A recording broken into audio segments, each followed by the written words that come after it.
What's up, ladies and gentlemen, back again with another video. And today we're going to be reviewing The Hollow Crown, The War of the Roses, starring Benedict Cumberbatch, Hugh Bonneville, Judi Dench, Sophie, Okonedo, and Tom Sturridge. If you were here last week, the previous week I reviewed The Hollow Crown, the complete series starring Ben and Wilshaw, Jeremy Irons, and Tom Hiddleston. So if you want to check out that review, you can. If you're already fully aware of this series already, then I could go ahead and get right to talking about the second one in the lineup, called The Hollow Crown, The War of the Roses, starring Benedict Cumberbatch. As I did previously with the last one from, I guess, the original series. This one covered, I guess, Richard II, Henry IV, parts 1 and 2, and Henry V. Well, War of the Roses right here covers Henry VI, part 1 and 2, and Richard III. So, you can see now where they're going with this. Each of these films right here are like 2 hours long each.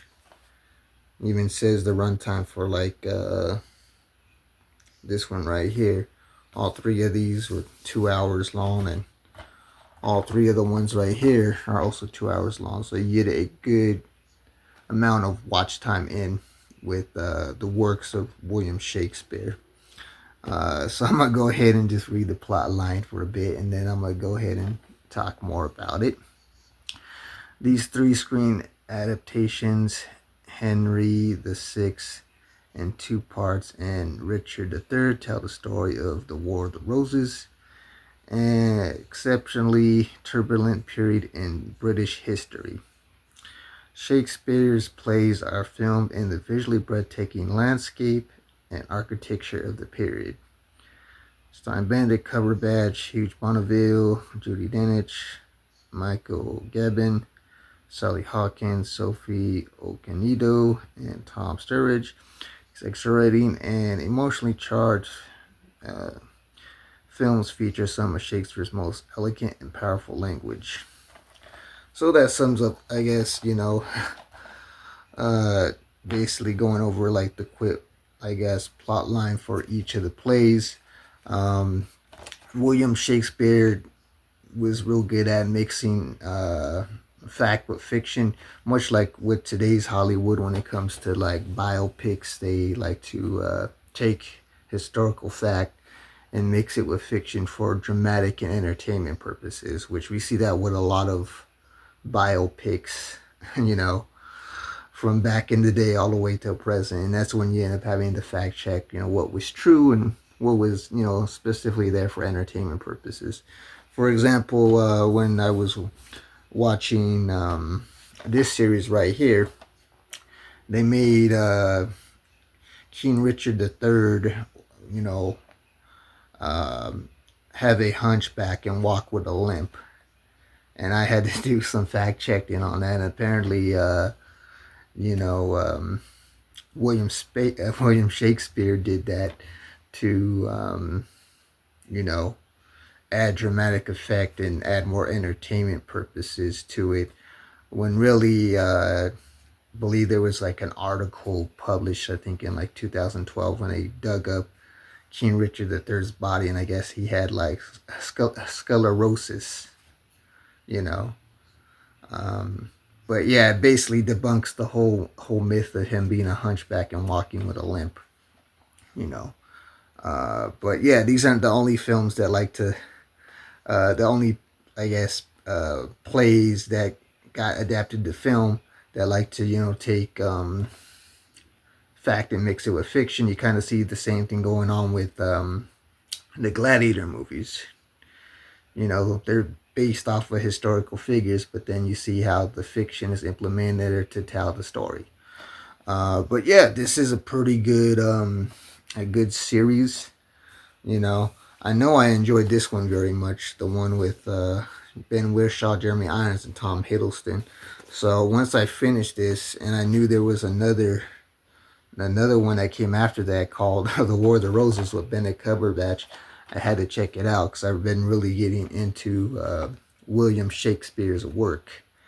And these plays uh, adapted into 3 feature films are pretty entertaining. It's a good mixture of Shakespearean drama, and there are some medieval action scenes. Not to mention that Benedict Cumberbatch actually gives a great performance. In fact, there's times when you watch this and he actually breaks the fourth wall by actually talking directly to the audience, you know, about his motives and what he's thinking and what he is doing and what he has planned. So I thought that was kind of clever. It kind of shows how this series kind of differentiates from this one right here when it comes to like on how they chose to, I guess, direct and film the whole thing and whatnot. But you see, it's a good, a good way to separate it from the previous series. Not to mention, when you first get introduced to his character, which he's not even in, I guess, part 1 of Henry VI. He doesn't really get introduced until by the end of it. You do get to see him fully in part 2 of Henry VI, and he has long hair and he's more quiet and more reserved. But as it goes on, you see the character development kicked in, and you see his dark side come out, and you see a different side of Benedict Cumberbatch that you normally wouldn't see. Because I've watched a lot of stuff involving him. Of course, him as Doctor Strange, him doing the Sherlock TV series, which lasted for a few seasons and whatnot, and other numerous works. But yeah, he does put on a very dramatic performance. You really do get invested in his transformation arc. Also, I like to mention that like Henry VI is nothing like his father, Henry V. They're like polar opposites of one another.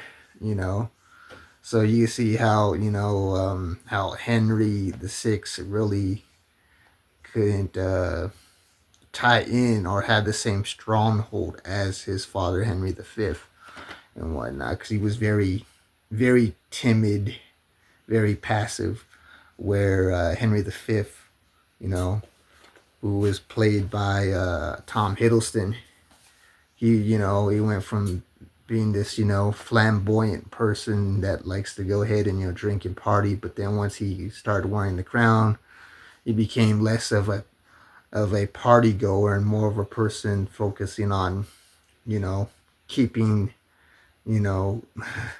keeping everything intact when it comes to being a position of authority.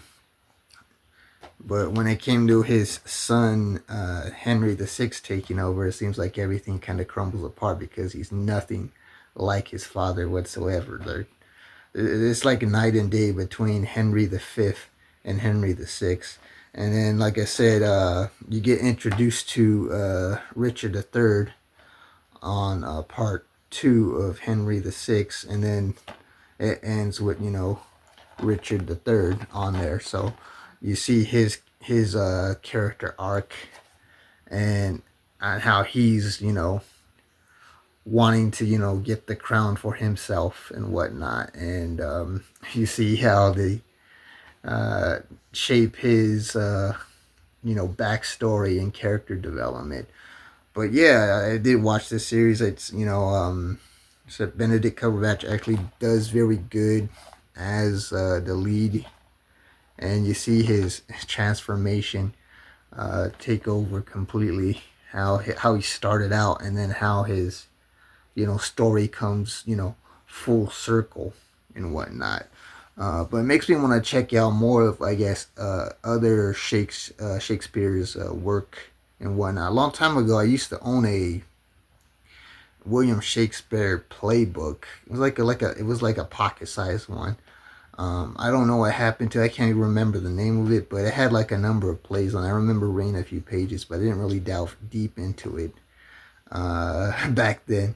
So who knows? I might check out some of his other plays or other plays that were adapted into film, such as the Hollow Crown series, starring all these popular actors and whatnot.